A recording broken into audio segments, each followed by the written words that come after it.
ಮಂಡ್ಯದಲ್ಲಿ ಮಾಜಿ ಸಂಸದೆ ಸುಮಲತಾ ಬಿಜೆಪಿ ಬಣ ಬಡಿದಾಟ ವಿಚಾರಕ್ಕೆ ಪ್ರತಿಕ್ರಿಯೆ ಕೊಟ್ಟಿದ್ದಾರೆ. ಈ ಬಗ್ಗೆ ನಾನು ಹೆಚ್ಚಾಗಿ ತಲೆ ಕೆಡಿಸಿಕೊಳ್ಳೋದಿಲ್ಲ. ವರಿಷ್ಠರು ಇದ್ದಾರೆ, ಇದು ಅವರಿಗೆ ಬಿಟ್ಟಿದ್ದು, ಸರಿಪಡಿಸುವ ಜವಾಬ್ದಾರಿ ಇರುವವರು ಸರಿಪಡಿಸುತ್ತಾರೆ. ಇದರಲ್ಲಿ ನಾನು ಭಾಗಿಯಾದ್ರೆ ಸರಿ ಹೋಗಲ್ಲ ಅಂತ ಮಂಡ್ಯದಲ್ಲಿ ಮಾಜಿ ಸಂಸದೆ ಸುಮಲತಾ ಹೇಳಿಕೆ ನೀಡಿದ್ದಾರೆ. ನೋಡಿ, ನಾನು ಇದ್ರ ಬಗ್ಗೆ ಅಷ್ಟು ಡೀಪ್ ಆಗಿ ನಾನು ತಲೆ ಕೆಡಿಸ್ಕೊಳ್ಳಲ್ಲ. ಅದನ್ನು ಸರಿಪಡಿಸುವಂಥ ವರಿಷ್ಠ ನಾಯಕರಿದ್ದಾರೆ, ಅವ್ರಿಗೆ ಬಿಟ್ಟಿದ್ದೆ ಇದನ್ನು. ಹೌದೌದು, ನಾನು BJP ಪಾರ್ಟಲ್ಲಿದ್ದೀನಿ. ಬಟ್ ಅದನ್ನು ಸರಿಪಡಿಸೋ ಒಂದು ಜವಾಬ್ದಾರಿ ಅಥವಾ ಆ ನಾಯಕತ್ವ, ಆ ನಾಯಕರು ಯಾರಿದ್ದಾರೆ ಅವ್ರು ಮಾಡ್ತಾರೆ. ಇದಕ್ಕೂ ನಾನು ಡೀಪಾಗಿ ಇದನ್ನು ನಾನು ಇನ್ವಾಲ್ವ್ ಮಾಡಿದ್ರೆ ಅದು ಸರಿ ಹೋಗಲ್ಲ. ನೋಡಿ, ನಾನು ಇದ್ರ ಬಗ್ಗೆ ಚಂದ್ರಶೇಖರ ಸ್ವಾಮೀಜಿ ಮೇಲೆ FIR ದಾಖಲು ವಿಚಾರ ಮಂಡ್ಯದಲ್ಲಿ ಮಾಜಿ ಸಂಸದೆ ಸುಮಲತಾ ಬೇಸರ ವ್ಯಕ್ತಪಡಿಸಿದ್ದಾರೆ. ಎಲ್ಲಾ ವಿಚಾರದಲ್ಲೂ ಕೂಡ ರಾಜಕೀಯ ತರ್ತಾ ಇದ್ದಾರೆ, ಎಕ್ಸ್ಟ್ರೀಮ್ ಲೆವೆಲ್ಗೆ ತೆಗೆದುಕೊಂಡು ಹೋಗ್ತಿದ್ದಾರೆ. ಸ್ವಾಮೀಜಿ ಕ್ಷಮೆ ಕೇಳಿದ ಮೇಲೂ ಕೂಡ ಅದನ್ನ ಮುಂದುವರೆಸೋದು ಸರಿಯಲ್ಲ ಅಂತ ಬೇಸರ ವ್ಯಕ್ತಪಡಿಸಿದ್ದಾರೆ. ನೋಡಿ, ಇದು ನಿಜಕ್ಕೂ ಒಂದು ರೀತಿ ಬೇಸರದ ವಿಷಯನೇ. ಯಾಕೆ ಅಂತಂದರೆ ಎಲ್ಲ ವಿಷಯಗಳಲ್ಲೂ ಪಾಲಿಟಿಕ್ಸ್ನ ತಂದು ಅದನ್ನು ಬೇರೆ ಬೇರೆ ರೀತಿಯ ಒಂದು ಎಕ್ಸ್ಟ್ರೀಮ್ ಲೆವೆಲ್ಗೆ ಹೋಗ್ತಾ ಇರೋದು ನೋಡಿದ್ರೆ ಭಯ ಆಗುತ್ತೆ ಒಂದೊಂದು ದಿನ. ಈಗ ನಾನು ಯಾರಿಗೂ ಒಂದು ವಾಕ್ ಸ್ವಾತಂತ್ರ್ಯವೂ ಇಲ್ವಾ? ನಾವು ಏನೋ ನಮ್ಮ ಅನಿಸಿಕೆಯನ್ನು ಎಲ್ಲಾದರೂ ಯಾರಾದರೂ ಕೇಳಿದಾಗ ಹೇಳಿದ್ರೂ ಅದಕ್ಕೆ ಇಷ್ಟೊಂದು ಎಕ್ಸ್ಟ್ರೀಮ್ ರಿಯಾಕ್ಷನ್ ಆಗುತ್ತಾ ಅನ್ನೋವಂಥ ಭಯ ಒಂದು ಪ್ರಜಾಪ್ರಭುತ್ವದಲ್ಲಿ ಆಗಬಾರ್ದು. ನೋಡಿ, ಇದು ನಿಜಕ್ಕೂ ರೇಣುಕಾಸ್ವಾಮಿ ಕೊಲೆ ಆರೋಪಿ ದರ್ಶನ್ ಜಾಮೀನು ಭವಿಷ್ಯ ಇಂದು ನಿರ್ಧಾರವಾಗಲಿದೆ. ಮಧ್ಯಂತರ ಬೇಲ್ ಪಡೆದಿರುವ ದರ್ಶನ್ಗೆ ಈಗ ರೆಗ್ಯುಲರ್ ಬೇಲ್ ಟೆನ್ಷನ್ ಶುರುವಾಗಿದೆ. ಜಾಮೀನು ಸಿಗುತ್ತೋ ಇಲ್ವೋ ಅನ್ನೋ ಆತಂಕ ದರ್ಶನ್ಗೆ ಕಾಡತೊಡಗಿದೆ. ಈಗಾಗಲೇ ಈ ಸಂಬಂಧ ಆರೋಪಿ ಪರ ವಕೀಲರು CV ನಾಗೇಶ್ ಪ್ರಬಲ ವಾದವನ್ನ ಮಂಡಿಸಿದ್ರು. ಇವತ್ತು SPP ಪ್ರಸನ್ನಕುಮಾರ್ ವಾದ ಮಾಡಲಿದ್ದಾರೆ. ಅಂತಿಮವಾಗಿ ಹೈಕೋರ್ಟ್ನಲ್ಲಿ ಇಂದು ದರ್ಶನ್ ಬೇಲ್ ಭವಿಷ್ಯ ಗೊತ್ತಾಗಲಿದೆ. ಚಂದ್ರಶೇಖರ ಸ್ವಾಮೀಜಿ ಮೇಲೆ FIR ದಾಖಲು ವಿಚಾರದಲ್ಲಿ ಮಂಡ್ಯದಲ್ಲಿ ಸಚಿವ ಚಲುವರಾಯಸ್ವಾಮಿ ಪ್ರತಿಕ್ರಿಯೆ ಕೊಟ್ಟಿದ್ದಾರೆ. ಈಗಾಗಲೇ ಸ್ವಾಮೀಜಿ ವಿಷಾದ ವ್ಯಕ್ತಪಡಿಸಿದ್ದಾರೆ. ಈ ವಿಚಾರ ಈಗಾಗಲೇ CM DCM ಗಮನಕ್ಕೆ ಬಂದಿದೆ. ಎಲ್ಲ ಸರಿಪಡಿಸುವುದಕ್ಕೆ ಸಂಬಂಧಪಟ್ಟ ಅಧಿಕಾರಿಗಳಿಗೆ ಸೂಚನೆ ಸಹ ನೀಡಿದ್ದಾರೆ. FIR ಹಾಕಿದ ಮೇಲೆ B ರಿಪೋರ್ಟ್ ಹಾಕಬಹುದು. ಕಂಪ್ಲೇಂಟ್ ಕೊಟ್ಟಿರೋ ಕಾರಣ FIR ದಾಖಲಾಗಿದೆ. ಈಗ B ರಿಪೋರ್ಟ್ ಹಾಕಿದ್ರೆ ಸರಿ ಹೋಗುತ್ತೆ ಅಂತ ಹೇಳಿದ್ದಾರೆ. ಯಾವುದು ಏನು ಸಮಸ್ಯೆ ಅಲ್ಲ. ಮುಖ್ಯಮಂತ್ರಿಗಳು ಉಪಮುಖ್ಯಮಂತ್ರಿಗಳ ಗಮನಕ್ಕೆ ಬಂದಿದೆ. ಅದನ್ನೆಲ್ಲ ಸೆಟ್ರೈಟ್ ಮಾಡಲಿಕ್ಕೆ ಸಂಬಂಧಪಟ್ಟಂಥ ಅಧಿಕಾರಿಗಳಿಗೆ ಸೂಚನೆ ಕೊಟ್ಟಿದ್ದಾರೆ. ಏನಾಗುತ್ತೆ, FIR ಹಾಕಿದ್ಮೇಲೆ B ರಿಪೋರ್ಟ್ ಹಾಕಬಾರ್ದು ಅಂತಿದೆಯಾ? ಅದಕ್ಕೆ ಯಾರು ಕಂಪ್ಲೇಂಟ್ ಕೊಟ್ಟಿದ್ದಾರೆ, ಕಂಪ್ಲೇಂಟ್ ಆಧಾರದ ಮೇಲೆ FIR ಹಾಕಿದ್ದಾರೆ. FIRನಲ್ಲಿ ಈಗಾಗಲೇ ಅವರು ಅದನ್ನು ವಿಷಾದವನ್ನು ವ್ಯಕ್ತಪಡಿಸಿದ್ದಾರೆ. ಅದನ್ನು ಒಂದು B ರಿಪೋರ್ಟ್ ಹಾಕಿದ್ರೆ ಕ್ಲಿಯರ್ ಆಗುತ್ತೆ. ಸೊ ಮಂಡ್ಯದಲ್ಲಿ ಸಾಹಿತ್ಯ ಸಮ್ಮೇಳನ ನಡೀತಾ ಇರುವುದರ ಬಗ್ಗೆ ನಿರ್ಮಲಾನಂದನಾಥ ಶ್ರೀಗಳು ಸಂತಸ ವ್ಯಕ್ತಪಡಿಸಿದ್ದಾರೆ. ಕಳೆದ ಬಾರಿ ಹಾವೇರಿಯಲ್ಲಿ ನಡೆದಿತ್ತು, ಈ ಬಾರಿ ಮಂಡ್ಯದಲ್ಲಿ ನಡೀತಾ ಇರೋದು ತುಂಬಾ ಖುಷಿ ವಿಚಾರ ಅಂತ ಹೇಳಿದ್ದಾರೆ.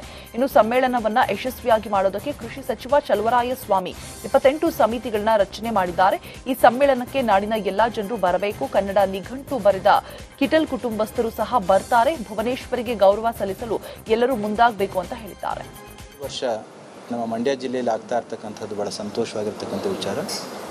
ಇದಕ್ಕೆ ಸಂಬಂಧಿಸಿದ ಹಲವಾರು ವಿಚಾರಗಳನ್ನು ಜಿಲ್ಲಾಧಿಕಾರಿಗಳು ಪ್ರೆಸೆಂಟ್ ಮಾಡಿ ಈಗ ತಮ್ಮೆಲ್ಲರಿಗೂ ಕೂಡ ನಮ್ಮ ಉಸ್ತುವಾರಿ ಸಚಿವರು ಚಲುವರಾಯಸ್ವಾಮಿ ಅವರು 28 ಸಮಿತಿಗಳ ಮುಖಾಂತರ ಆಗ್ತಾ ಇರ್ತಕ್ಕಂಥ ಎಲ್ಲ ವಿಧವಾಗಿರ್ತಕ್ಕಂಥ ವಿಚಾರಗಳನ್ನು ನಿಮ್ಮೆಲ್ಲರಿಗೂ ಕೂಡ ತಿಳಿಸ್ಕೊಟ್ಟಿದ್ದಾರೆ. 20, 21, 22ನೇ ತಾರೀಕು ನಡೀತಕ್ಕಂಥ ಕನ್ನಡಮ್ಮನ ಭುವನೇಶ್ವರಿಯ ನುಡಿ ಜಾತ್ರೆಯ ಈ ಕಾರ್ಯಕ್ರಮ ಯಶಸ್ವಿ ಆಗಲಿಕ್ಕೆ ಸಕಲ ಸಿದ್ಧತೆಯನ್ನು ಕೂಡ. ಹುಬ್ಬಳ್ಳಿಯಲ್ಲಿ ಮಾಜಿ ಸಚಿವ CM ಇಬ್ರಾಹಿಂ ಬಿಜೆಪಿ ಬಣ ಬಡಿದಾಟ ವಿಚಾರಕ್ಕೆ ಪ್ರತಿಕ್ರಿಯೆ ಕೊಟ್ಟಿದ್ದಾರೆ. ಬಸವನಗೌಡ ಪಾಟೀಲ್ ಯತ್ನಾಳ್ ಬಸವಣ್ಣನ ಬಗ್ಗೆ ಮಾತನಾಡಿದ್ದಾರೆ. ಅವರನ್ನ ಮೆಂಟಲ್ ಆಸ್ಪತ್ರೆಗೆ ಸೇರಿಸಬೇಕು. ಯತ್ನಾಳ್ ಸಾಣೆಹಳ್ಳಿಗೆ ಹೋಗಿ ರಾಗಿ ಮುದ್ದೆ ತಿಂದು ಮೊದಲು ಬಸವ ತತ್ವ ಕಲೀಲಿ. ವಕ್ಫ್ ಆಕ್ಟ್ ಮಾಡಿದ್ದು ಕಾಂಗ್ರೆಸ್ ಅಲ್ಲ, ಅದನ್ನ ಮಾಡಿದ್ದು ಬ್ರಿಟಿಷರು. ಯಾವ ಆಸ್ತಿಯನ್ನು ಕೂಡ ವಕ್ಫ್ ಎಂದು ಹೇಳೋದಕ್ಕೆ ಆಗೋದಿಲ್ಲ, ಅದಕ್ಕೆ ಅದರದ್ದೇ ಆದ ನಿಯಮ ಇದೆ ಅಂತ ಯತ್ನಾಳ್ ವಿರುದ್ಧ CM ಇಬ್ರಾಹಿಂ ವ್ಯಂಗ್ಯವಾಡಿದ್ದಾರೆ. 2700 ನೋಟಿಸ್ ಬೊಮ್ಮಾಯಿ ಇದ್ದಾಗ ಕೊಟ್ಟಾರ. ಇವರಿದ್ದಾಗ ಕೊಟ್ಟಿರ್ತಕ್ಕಂಥ ನೋಟಿಸ್ ಬರೀ 700 ಅಷ್ಟೇ. ಆಗ ಬೊಂಬಡಿ ಹೊರಗೆ ಬರಲಿಲ್ಲ. ಈ 3 ಉಪಚುನಾವಣೆ ಇತ್ತು ಅಂತ ಹೇಳಿದ ತಕ್ಷಣಕ್ಕೆ ಇವತ್ತದು ಹೊರಗೆ ಬಂದಿದೆ. ಆದ್ದರಿಂದ ಇದರಿಂದ ನಾನು ರೈತ ಸಂಘದವರು ಮತ್ತು ದಲಿತ ಸಂಘದವರು ಜಾಮದಾರ್ ಸಾಹೇಬರಿಗೂ ಕರೀತಾ ಇದ್ದೀವಿ ನಾವೆಲ್ಲರೂ ಹೋಗಿ ಎಲ್ಲೆಲ್ಲಿ ಇವರು ಜನರಿಗೆ ತಪ್ಪು ದಾರಿಗೆ ಎಳೆಯಕ್ಕೆ ಪ್ರಯತ್ನ ಪಡ್ತಾರೋ ಅಲ್ಲಿ ರೈತರಿಗೆ ಈ ಜಮೀನು ನಿಮ್ಮದೇ. ಈಗ ಹಾವೇರಿ 4 ಎಕರೆ ಇತ್ತು, ಕೊಡಬೇಕು ಅಂತೇಳಿ DC ಹೇಳಿದೆವು. ಅಲ್ಲಿ ಅಡಿಕೆ ಮರ ಇರಲಿ, ತೆಂಗಿನ ಮರ ಇರಲಿ, ಆ ಪಾಣಿ ಅವನ ಹೆಸರಿಗಿದ್ರೆ ಆ ಜಮೀನು ಅವನಿಗೆ ನೀಡಬೇಕು. ಮಾಜಿ ಸಿಎಂ ಬಿಎಸ್ ಯಡಿಯೂರಪ್ಪ ವಿರುದ್ಧದ ಪೋಕ್ಸೋ ಕೇಸ್ ವಿಚಾರಣೆ ಮುಂದೂಡಿಕೆಯಾಗಿದೆ. ಸಮಯದ ಕೊರತೆಯ ಹಿನ್ನೆಲೆಯಲ್ಲಿ ಡಿಸೆಂಬರ್ 6ಕ್ಕೆ ಹೈಕೋರ್ಟ್ ಏಕಸದಸ್ಯ ಪೀಠ ನ್ಯಾಯಮೂರ್ತಿ ಎಂ ನಾಗಪ್ರಸನ್ನ ವಿಚಾರಣೆ ಮುಂದೂಡಿದ್ದಾರೆ.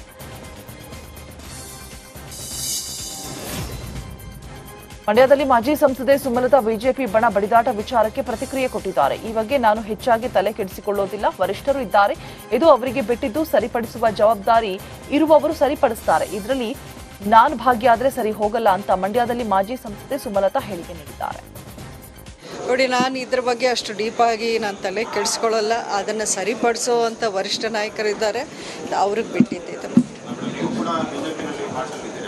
ಹೌದೌದು, ನಾನು BJP ಪಾರ್ಟಲ್ಲಿದ್ದೀನಿ. ಬಟ್ ಅದನ್ನು ಸರಿಪಡಿಸೋ ಒಂದು ಜವಾಬ್ದಾರಿ ಅಥವಾ ಆ ನಾಯಕತ್ವ, ಆ ನಾಯಕರು ಯಾರಿದ್ದಾರೆ ಅವ್ರು ಮಾಡ್ತಾರೆ.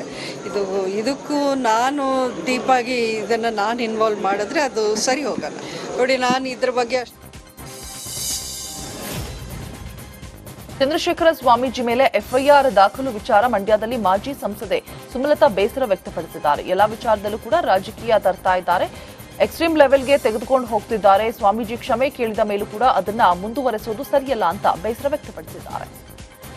ನೋಡಿ, ಇದು ನಿಜಕ್ಕೂ ಒಂದು ರೀತಿ ಬೇಸರದ ವಿಷಯನೇ. ಯಾಕೆ ಅಂತಂದರೆ ಎಲ್ಲ ವಿಷಯಗಳಲ್ಲೂ ಪಾಲಿಟಿಕ್ಸ್ನ ತಂದು ಅದನ್ನು ಬೇರೆ ಬೇರೆ ರೀತಿಯ ಒಂದು ಎಕ್ಸ್ಟ್ರೀಮ್ ಲೆವೆಲ್ಗೆ ಹೋಗ್ತಾ ಇರೋದು ನೋಡಿದ್ರೆ ಭಯ ಆಗುತ್ತೆ ಒಂದೊಂದು ದಿನ. ಈಗ ನಾನು ಯಾರಿಗೂ ಒಂದು ವಾಕ್ ಸ್ವಾತಂತ್ರ್ಯವೂ ಇಲ್ವಾ? ನಾವು ಏನೋ ನಮ್ಮ ಅನಿಸಿಕೆಯನ್ನು ಎಲ್ಲಾದರೂ ಯಾರಾದರೂ ಕೇಳಿದಾಗ ಹೇಳಿದ್ರೂ ಅದಕ್ಕೆ ಇಷ್ಟೊಂದು ಎಕ್ಸ್ಟ್ರೀಮ್ ರಿಯಾಕ್ಷನ್ ಆಗುತ್ತಾ ಅನ್ನೋವಂಥ ಭಯ ಒಂದು ಪ್ರಜಾಪ್ರಭುತ್ವದಲ್ಲಿ ಆಗಬಾರ್ದು. ನೋಡಿ, ಇದು ನಿಜಕ್ಕೂ ರೇಣುಕಾಸ್ವಾಮಿ ಕೊಲೆ ಆರೋಪಿ ದರ್ಶನ್ ಜಾಮೀನು ಭವಿಷ್ಯ ಇಂದು ನಿರ್ಧಾರವಾಗಲಿದೆ. ಮಧ್ಯಂತರ ಬೇಲ್ ಪಡೆದಿರುವ ದರ್ಶನ್ಗೆ ಈಗ ರೆಗ್ಯುಲರ್ ಬೇಲ್ ಟೆನ್ಷನ್ ಶುರುವಾಗಿದೆ. ಜಾಮೀನು ಸಿಗುತ್ತೋ ಇಲ್ವೋ ಅನ್ನೋ ಆತಂಕ ದರ್ಶನ್ಗೆ ಕಾಡತೊಡಗಿದೆ. ಈಗಾಗಲೇ ಈ ಸಂಬಂಧ ಆರೋಪಿ ಪರ ವಕೀಲರು CV ನಾಗೇಶ್ ಪ್ರಬಲ ವಾದವನ್ನ ಮಂಡಿಸಿದ್ರು. ಇವತ್ತು SPP ಪ್ರಸನ್ನಕುಮಾರ್ ವಾದ ಮಾಡಲಿದ್ದಾರೆ. ಅಂತಿಮವಾಗಿ ಹೈಕೋರ್ಟ್ನಲ್ಲಿ ಇಂದು ದರ್ಶನ್ ಬೇಲ್ ಭವಿಷ್ಯ ಗೊತ್ತಾಗಲಿದೆ.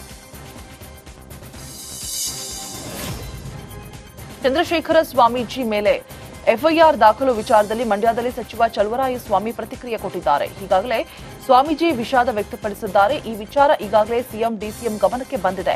ಎಲ್ಲ ಸರಿಪಡಿಸುವುದಕ್ಕೆ ಸಂಬಂಧಪಟ್ಟ ಅಧಿಕಾರಿಗಳಿಗೆ ಸೂಚನೆ ಸಹ ನೀಡಿದ್ದಾರೆ. FIR ಹಾಕಿದ ಮೇಲೆ B ರಿಪೋರ್ಟ್ ಹಾಕಬಹುದು. ಕಂಪ್ಲೇಂಟ್ ಕೊಟ್ಟಿರೋ ಕಾರಣ FIR ದಾಖಲಾಗಿದೆ. ಈಗ B ರಿಪೋರ್ಟ್ ಹಾಕಿದ್ರೆ ಸರಿ ಹೋಗುತ್ತೆ ಅಂತ ಹೇಳಿದ್ದಾರೆ.